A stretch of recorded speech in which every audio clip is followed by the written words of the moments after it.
Halo Sobat Finansial. Pernahkah kamu mendengar istilah pay yourself first? Konsep ini seringkali menjadi pembahasan menarik dalam dunia manajemen keuangan. Tapi, sebenarnya apa sih arti dari pay yourself first? Yuk, kita bahas lebih lanjut. Pay yourself first adalah prinsip keuangan yang mengutamakan menabung sebelum mengalokasikan penghasilan untuk kebutuhan lainnya. Dengan kata lain, sobat perlu menyisihkan sebagian pendapatan untuk masa depan, sebelum memikirkan pengeluaran lainnya. Konsep ini sangat penting, terutama bagi pekerja muda. Mengapa? Karena dengan mempraktikkan pay yourself first sejak dini, sobat dapat memastikan kesejahteraan finansial di masa depan tetap terjamin. Namun, pay yourself first bukan sekadar soal menabung. Konsep ini melibatkan pengelolaan dana secara konsisten untuk kebutuhan jangka panjang, seperti dana pensiun, investasi, atau bahkan cadangan darurat. Yuk, kita gali lebih dalam cara menerapkannya. Sobat, kenapa konsep ini begitu penting? Karena kebiasaan menabung seringkali menjadi hal yang diabaikan. Banyak orang mendahulukan pengeluaran konsumtif, baru menabung dari sisa uangnya. Padahal, ini kebiasaan yang keliru.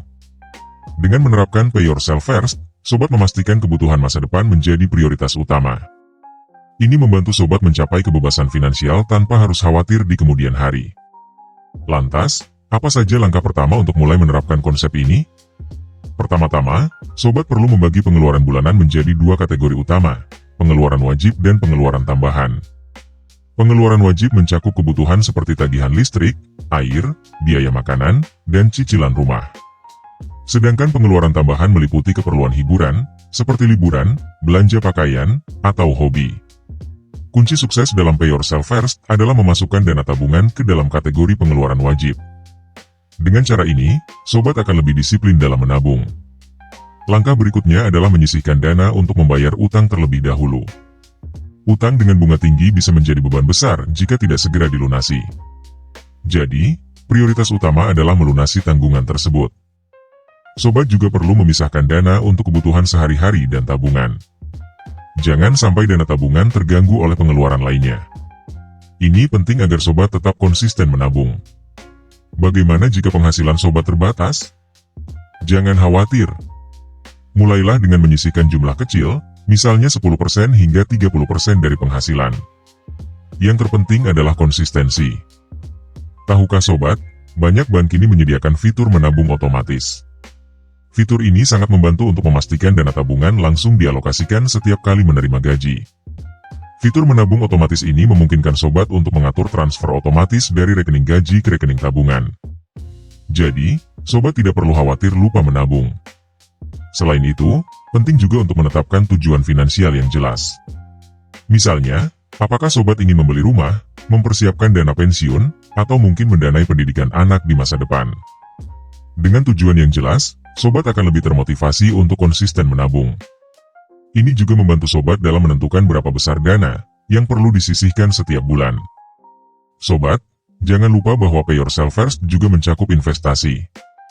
Menabung saja tidak cukup untuk melawan inflasi.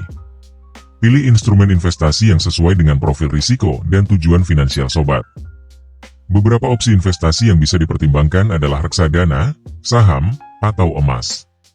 Untuk pemula, reksadana bisa menjadi pilihan, karena pengelolaannya dilakukan oleh manajer investasi profesional. Jangan lupa, sobat juga perlu memiliki dana darurat. Idealnya, dana darurat sebesar 6 kali pengeluaran bulanan. Dana ini berguna untuk menghadapi situasi tak terduga seperti kehilangan pekerjaan atau biaya medis mendadak. Selain menabung dan berinvestasi, sobat juga perlu memperhatikan kesehatan finansial secara keseluruhan. Hindari gaya hidup konsumtif yang bisa mengganggu alokasi dana tabungan. Misalnya, sobat bisa mulai mengurangi pengeluaran untuk hal-hal yang tidak terlalu penting, seperti sering makan di luar, atau belanja barang yang kurang diperlukan. Untuk mendukung konsep pay yourself first, penting juga untuk melacak semua pengeluaran. Dengan begitu, sobat bisa mengetahui kemana saja uang sobat mengalir setiap bulan. Ada banyak aplikasi pengelolaan keuangan, yang bisa membantu sobat mencatat pengeluaran dan pendapatan secara mudah. Pilih aplikasi yang sesuai dengan kebutuhan sobat. Sobat, ingatlah bahwa perjalanan menuju kebebasan finansial membutuhkan waktu dan kesabaran. Tidak ada hasil instan dalam membangun stabilitas keuangan.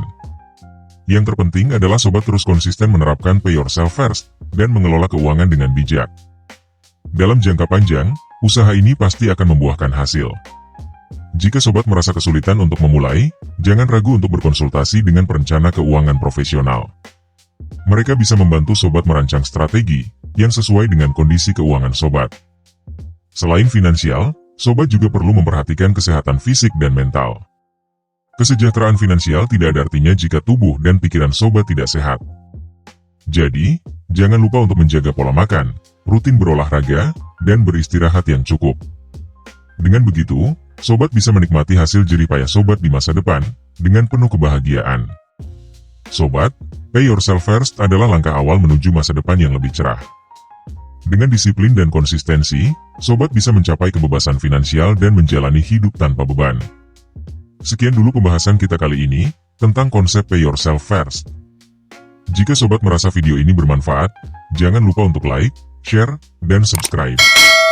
Sampai jumpa di video berikutnya, dan tetaplah semangat dalam mengelola keuangan. Terima kasih telah menonton.